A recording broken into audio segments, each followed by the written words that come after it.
Milovata for you, and I hope you're enjoying the little music that we are bringing in. And now into a more serious talk. The last paper article that I read to you was about a pregnancy, and women in Sri Lanka have been holding a very strong influence. Even likewise, the child protection has also been showing their prowess, and there are various agencies who bring about doing their utmost faith to ensure that the child protection and women's empowerment has been protected and continued safely in Sri Lanka.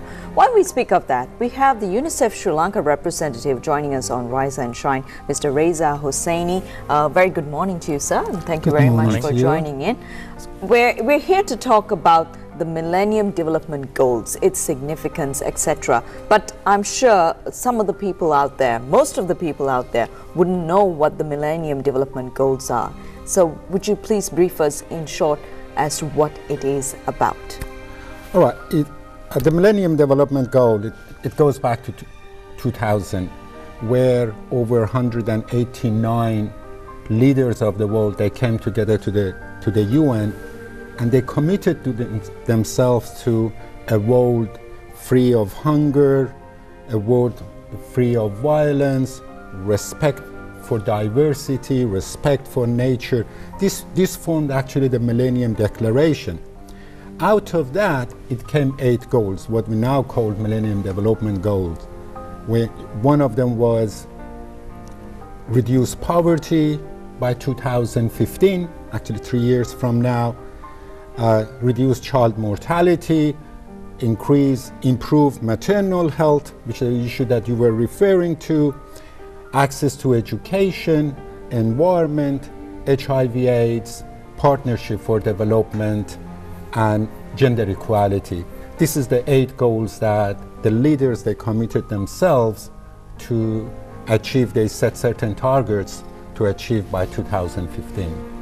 So being that, knowing the statistics around the world, where does it show the luckiest country or in terms of Sri Lankan perspective?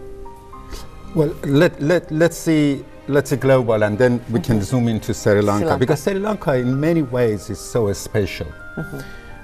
If you look at the goals, for example, starting with what you mentioned about pregnancy, is a beautiful time of the woman's life.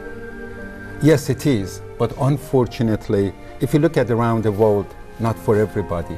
If you look at sub-Saharan Africa, 1 out of every 30 pregnancy, it ends up in the death of a mother.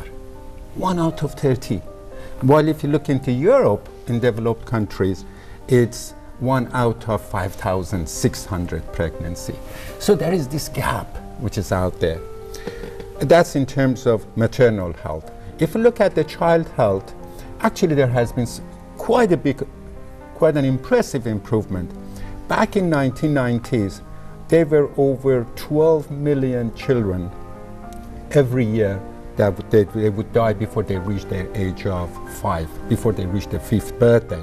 Now it's about 8 million, I guess it's 8.1 million.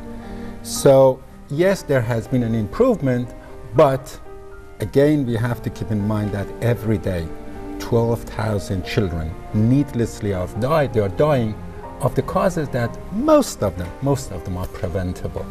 So that you can go into the Millennium Development Goal and look into education, the same thing.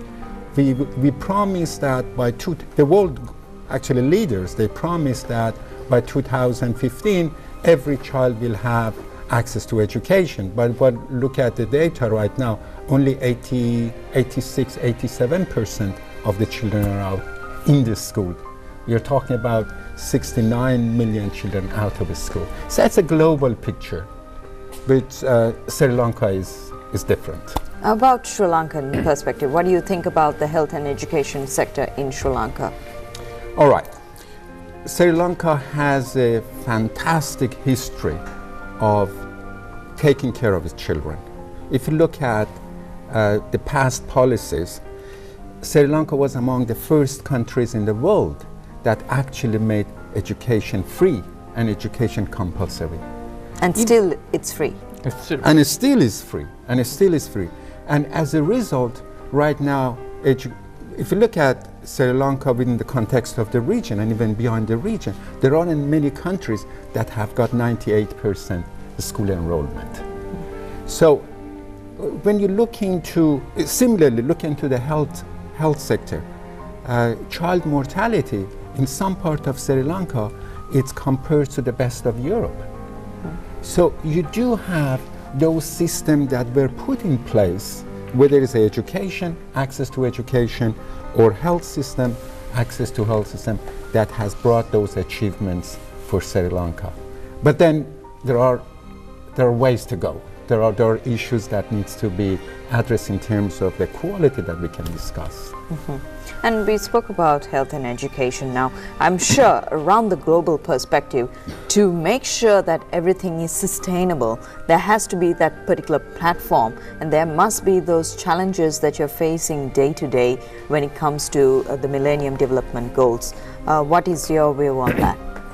I think the sustainability, which is a critical issue, it depends a lot on system development. Where in countries where we have invested a lot, but we have not invested and focused enough on building a system, the system has not been sustainable, be it education or health sector or nutrition. It has not been.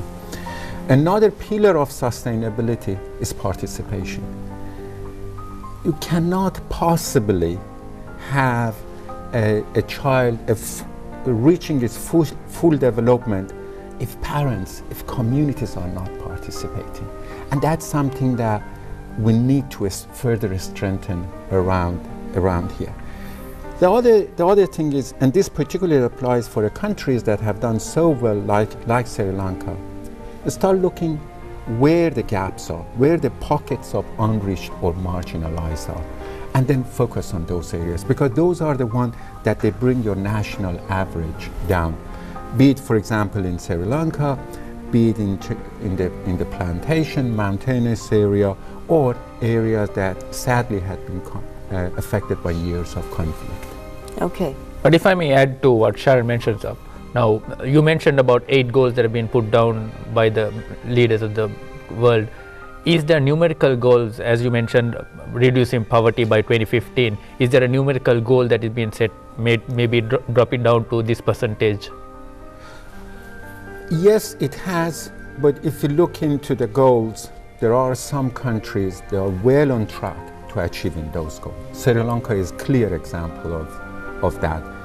If you look at the goals, Sri Lanka had met some of the goals before even they were set. So the goals are set and they have, Sri Lanka will reach. But if you look at some other countries in sub-Saharan Africa, in Africa, or even in Asia, the goals that are not reached are mainly related to education, mortality, and of course gender disparity. In the case of Sri Lanka, one goal, again relative to the others, is child malnutrition. This is an area where a great deal more needs to be done. And again, there is a lot of work we can discuss what has been done and what needs to be done. But the foundations of that, they start is that the family environment and what the parents can and should be doing to provide the best start to the child. And in the context of UNICEF, what do they do to support this? Globally? Globally. All right. We have, we are one of the organizations of the UN, operating in 189 countries around the world. We work, and the main areas that we work is basically children's rights, fulfillment of their rights, whether it's a right to survival, we talked about mortality, whether it's a right to full growth, nutrition, whether it's through the development and education. And so if you take that in the context of Sri Lanka, UNICEF works with the government, different ministries, and with the civil society. Areas that we work is child protection, which is a key issue you may have read. You read quite a lot lately about the whole issue of child abuse, violence, neglect. That's one area we work with the government to strengthen the system, but also create a protective environment within the family and within the community for children. So that's the protection.